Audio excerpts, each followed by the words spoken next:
Well, I bought this 1991 Corvette probably about 2.5 years ago now, and I just fell in love with the yellow color. The paint was bad and I repainted it.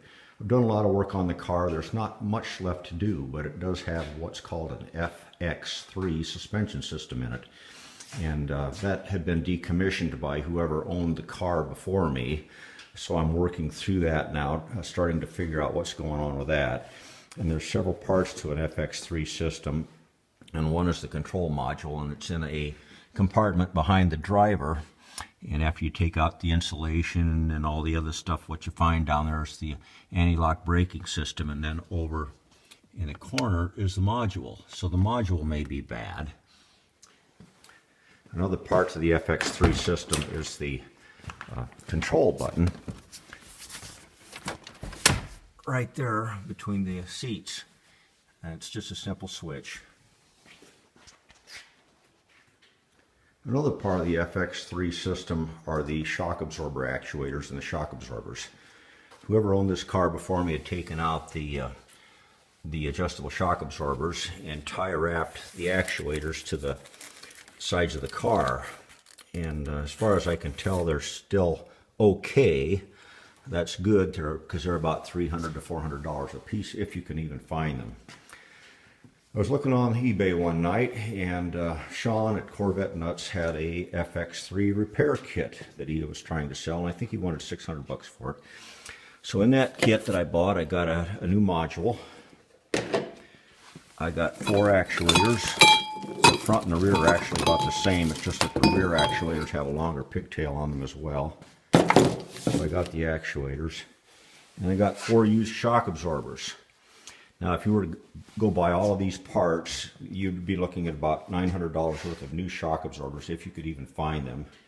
The actuators, you'd probably be looking at $200 to $300 used, if you could even find them.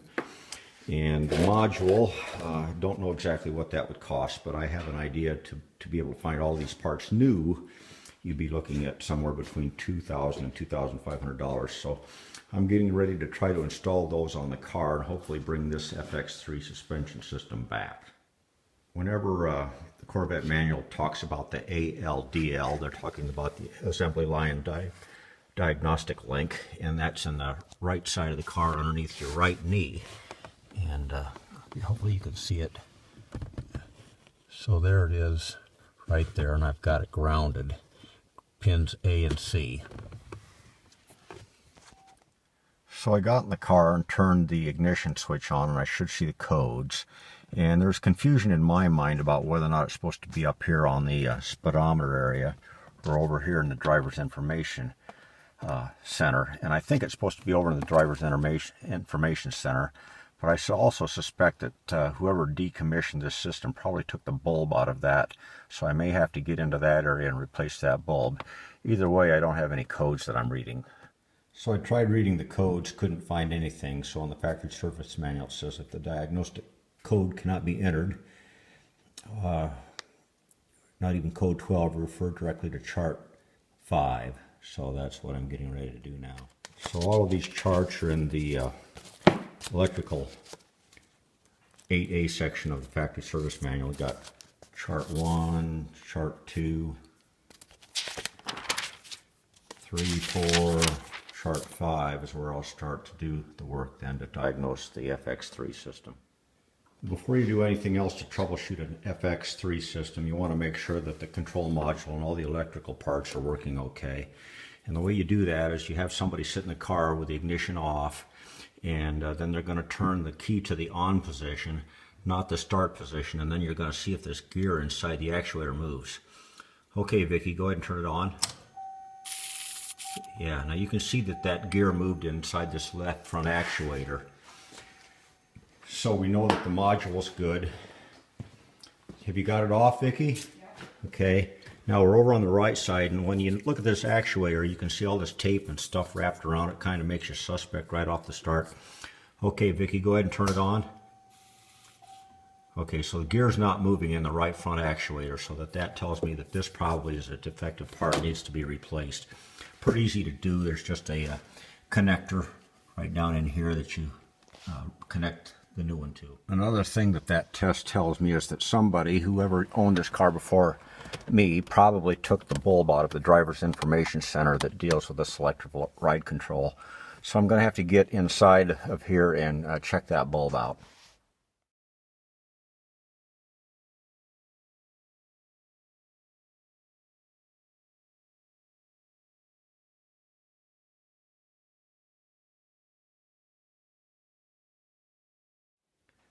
Well, here are the two front shocks that I'm getting ready to put on the car.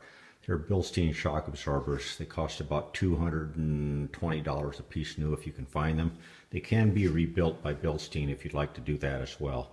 I took the mounting hardware off of the shock absorber on the right. You can see what that looks like now. You can see this little gear right on the end, and it turns to about 160-degree range, and that's what varies the damping capabilities of the shock absorber, and that's controlled by the module in the car and by the switch, so that you can vary the ride between touring and sport and performance. It's operated by the little gear inside the actuator. You can see that there as well. And when you put it all together, then you have a complete system there along with the module to control it. So I've got the new shock absorber in place. That went pretty well. One thing that I would say is you've got to support the control arm with a block underneath it. If you don't, you won't get the shock hung. So once it's done, you snag the actuator, kind of push it through the hole.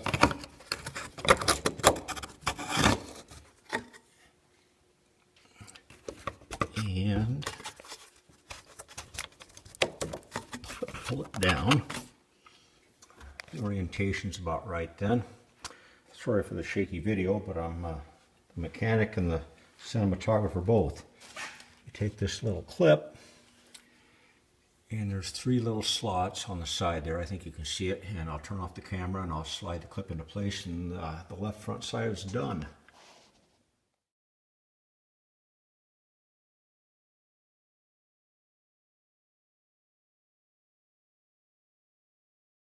Well, installing the FX3 shocks in the back end of the car starts with just jacking the car up and getting the wheel off. And you can see the old shock absorber right here, and that needs to come out. There's a bolt on each end of it up high and one big one down low that's going to take a lot of force to get off of there, I'm going to think. Well, whoever had this car thankfully wrapped the old connectors up with some plastic and a tie wrap to protect them, which is a great thing. And they were kind of hard to get to. I was lucky that I had this surgical dinky thing here, whatever you want to call it. It would reach up in there,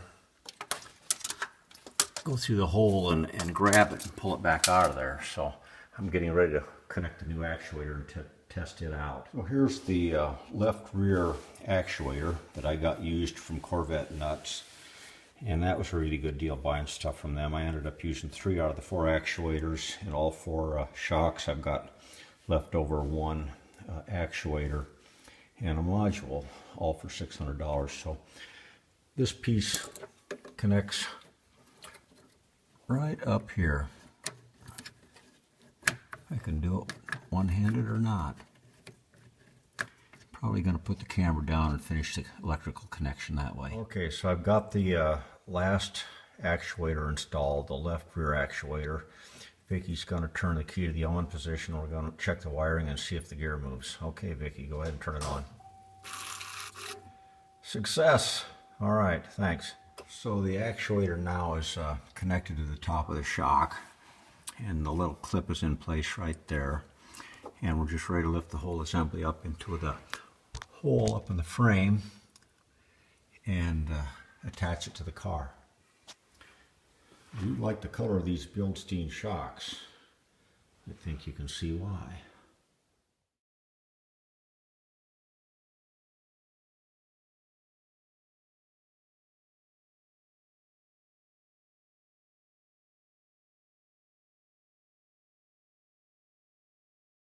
As long as I was into the selective ride control system as deep as I am, I was going to go up here and take apart the driver information center and put a new bulb in there. There's probably one missing, but I thought as long as I was going by, I had to take this trim panel off anyway to do that. First I've got to take this trim panel off and then this trim panel off up here.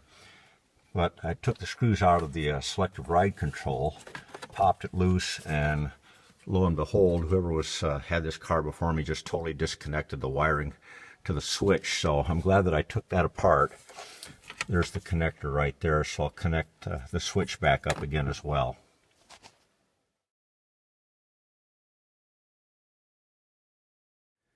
Well, I've continued to tear the car apart to where I can get down to the driver's information center. And here's the front of the driver's information center, and on the back of it, you can, if you look real close, you can see the different categories there, the service, engine, soon, and that type of thing. And the one that does the selective ride controls right here, it's the middle on the right. And when I look in there, I see bulbs in a lot of places, but there's no bulb or socket in the selective ride area. So I'm going to have to take this lamp holder assembly out and see if there's a lamp behind that somebody took out of the socket and just pushed out of the way. Don't really know what's going on here yet. Well, here's the driver's information center and further disassembly. And we've got this white piece here that holds a bunch of different light bulbs. And I was expecting to see, when I looked on the back side, a light socket assembly.